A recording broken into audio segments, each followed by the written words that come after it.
Good afternoon. My name is Carl Officer, and I'm very happy to be able to come to you all today from the city of East St. Louis Township, and to come to you about your future, the future of this city, the future of this community, and the future of our young people.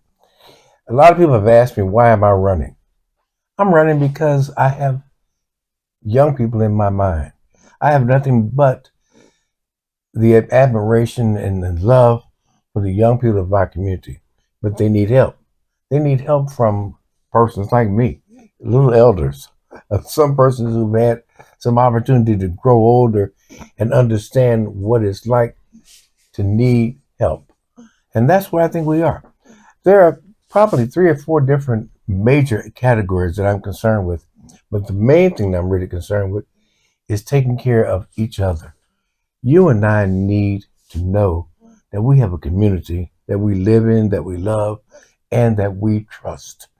And I want you to know you can trust me with your future of the East St. Louis Township. You can trust me with your future, and you can trust me with your children and their future. I want to thank both my daughter, Carly, who's here with me today. I'm very proud of her. My daughter is a licensed funeral director and embalmer. She's coming in, she's the fourth generation. That's over 100 years of Officer Funeral Home in the city of East St. Louis, which I think is a pretty good record. Uh, Being honest, being concerned, and caring for the people of this community. And then I have Melvin Frierson's daughter, or his granddaughter, let me rephrase that. A very nice, very attractive, very competent young woman, a graduate of HBCU school from, what's it? Alabama A&M. Alabama A&M, and she now works for me at my funeral home. I'm so proud of her, really of both these young ladies, because they came back home. They came back home to offer you, the taxpayers, the citizens, and the people of East St. Louis, a new chance, a new opportunity, and a future. You know, I'm happy to be 70 years old. I'm happy to be a community leader, but I'm even happier to know that there's somebody coming behind me. There's somebody who's really concerned about our future and our community. And these are these young people. And I guarantee you, if we give them a chance, you'll be surprised at how well and how proud we will all be of their future. They're not hustling. They're not trying to play the game. They're just trying to be good citizens. They're trying to be concerned about you and your future. And I trust that if you give them the same opportunities that you and I have had, you'll see proud and very great things. With that, I want to just take one more moment just to ask you a couple of questions. Okay. Okay. I know that you have been searching for a position when you came home from school. Yes, sir. How long did it take you before you found a good job? It took me about 5 months. Okay. So, yes, And you know, one of the things that I found out is that when I talk to you and I talk to some of your other colleagues, you know, I just could not believe that we couldn't find a good job in our community.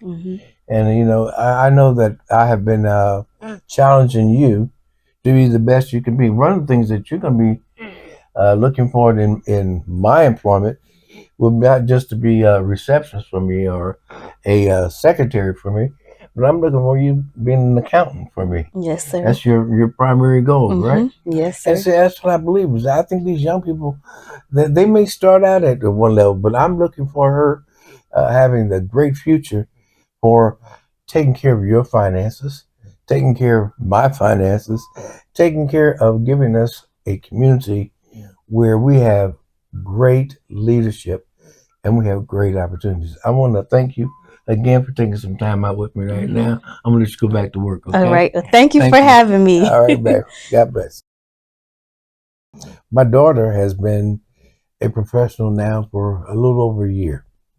As a funeral director, as a licensed embalmer, she's going to be one of the things that I believe will help make this community even stronger. Kelvin asked me a question earlier about healthcare. The healthcare of this community is really based upon where are we going? What's going to happen in the future? I don't know the answer. I do know that we have to have some bold leadership. I know that we have to look toward our young people. And with that, I want to thank my daughter for taking the opportunity to look at public health care. We, in my generation, have no idea what the future lies for this younger generation. But I do know this much. Public health care is at a crisis. It's at a crisis right now where we cannot afford to let the Eastside Health District go by the wayside. We can't afford to let certain persons and certain opportunities slip through our fingers. I want to thank Carly and just kind of talk to her for just a moment or so on her visions for what she thinks this future can hold. Thank you, Carly. Hi. What do you think about what you've learned at Tennessee, well, at Tennessee State, and then at John E. Gupton School of Mortuary Science, where you learned much more than I learned in the last 30 years of terms of trying to become a professional healthcare provider, because that's really what this is. When you stop persons from having the spread of disease, when you stop persons from having, we just went through a pandemic. I just can't imagine what it would have been like not having professional healthcare persons being able to guide us through. We couldn't even have funerals with more than 10 people at them. Can you imagine it? Can you imagine that you had to tell some of your relatives and friends they couldn't come to their loved ones' funerals? That was amazing. That was traumatic. It was it was devastating in a lot of cases. You went through that, and Yeah. you saw that. Tell me what you felt. Well, I was a freshman at the time for Tennessee State. It felt pretty hard. I didn't get to see a lot of my friends that I wanted to see people that I know actually passed away in the pandemic. Older friends, younger friends, really didn't matter. It was just kind of difficult not being able to like grieve them the way I feel like I should have. And just going through the whole thing, like, what can we do better? Like, as in keeping our social distance, stuff like that. So for me personally, I was just nothing but what, 8, 19, 20 years old. And I'm like, I'm grateful I didn't have to happen when I was already getting ready to graduate high school or graduate college. So like, and then hearing other people I know went through that, it was saddening for them because they couldn't walk the stage for college or high school, get their diploma or the degree. Or they couldn't go to prom or have certain events. Like my friend, she couldn't even have her debutante ball. So being able to like feel that pain and sympathize with them for that, it kind of hurts. So Well, I'm very proud to see that how you were able to mature and handle. I can't imagine the kind of stress that these young people went through dealing with the pandemic, dealing with their normal, just being a teenager, just being able to come to school, and now all of a sudden your whole world is disrupted. I can imagine what it was like for seniors. The seniors in this area, most of the people that are living in East St. Louis Township right now, the people that are listening to me talk to you right now, most of you don't make $65,000 a year. Most of you don't have that great major income that coming in. You have to script by and work hard for what you do, and you have to try to do the best you can with what you got. And guess what? You do it. You do it every day. You're honest. You're forthright. You don't steal. You don't lie. You don't cheat. You do the best you can to get by and to show young people what it's like to do right. And I'm grateful that I live in a community like this. I've lived in St. Louis all my life. I remember when we had 80,000 people. Then we went down to 60. Then we went down to 30. Then we went down to 40. We're probably down now to about 20,000 people. That's a lot of people to have lost in a generation. And we haven't seen much progress in terms of what are we doing to build this community back. Well, I think that we can do a lot of things, but it's going to take all of us working together. I'm very thankful that Kelvin Owens and other persons in my atmosphere have reached out to me to try to help me in understanding what it's like to put together these new programs, these new policies. I'm going to have to go now, but I want to tell you right now, I am so grateful and thankful to God for giving me the opportunity to serve Him, because I never forget who I serve and where I serve, and nothing takes the place of God.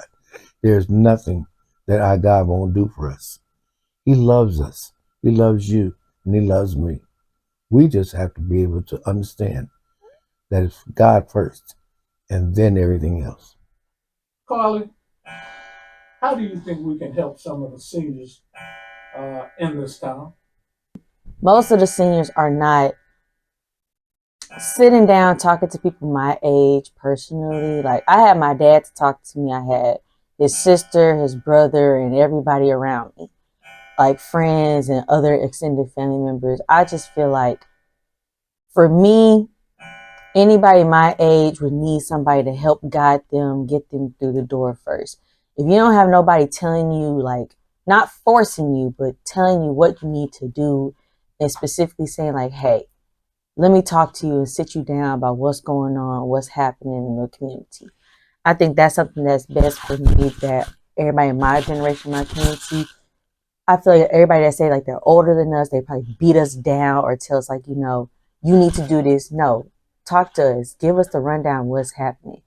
And I feel like personally, if we need to be out there, let us know so we can get a group of us to get out there and put our faces out there. For me, I know I'm the youngest person in Officer Fairholm family to even want to get out there and even like come back home. I know most people that I went to school would say they want to get out of here. Oh, East St. Louis is not the greatest to be at. No, I came back home because I had a business to run, and I still believe like this. I have faith in that everybody here can come back, make something good of themselves, like raise new generations to bring back greatness to the community, in my opinion. I love East St. Louis more than anything in my whole life. I was born and raised here. I feel as though we can just get out there and put ourselves forward. I know so many people that have moved out, but then they still donate and come back and give back to the community, helping out with the school district, sports, anything related to that.